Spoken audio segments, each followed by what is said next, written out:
Պարոն քաղաքապետ, կանգառները սպասարկող ընկերության կողմից նախատեսված 40 էլեկտրոնային չվացուցակի սարքավորման փոխարեն ներկրվել է 42 սարքավորում։ Խնդրեմ ուշադրությունը էկրաններին, այստեղ նաև հարթակ է ստեղծված այս համակարգը տեղադրման գործընթացը կառավարելու համար։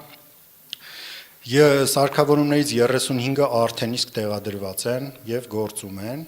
մի քանիսը ներկայացնեմ։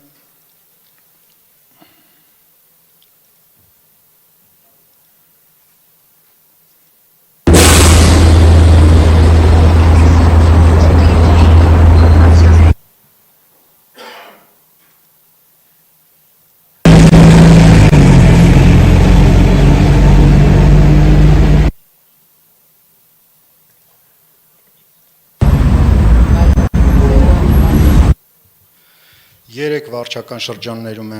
տեղադրված էլեկտրոնային չվացուցակի սարքավորումները, այս պահին, ինչպես ասեցի, 35-ն են, մինչև տարեվերջ բոլորը կտեղադրվեն։ Շնորհակալ եմ, պարոն Մանուկյան, ինչպես եւ խոստացել ենք, սիրելի երևանցիներ, Երևանյան կանգառներում արդեն հայտնվում են էլեկտրոնային չվացուցակի էկրանները, որոնք որ ցույց են տալիս, թե մեր հանրային տրանսպորտը քանի րոպեից է մասնավորապես մոտենալու հենց այդ տվյալ կանգառ։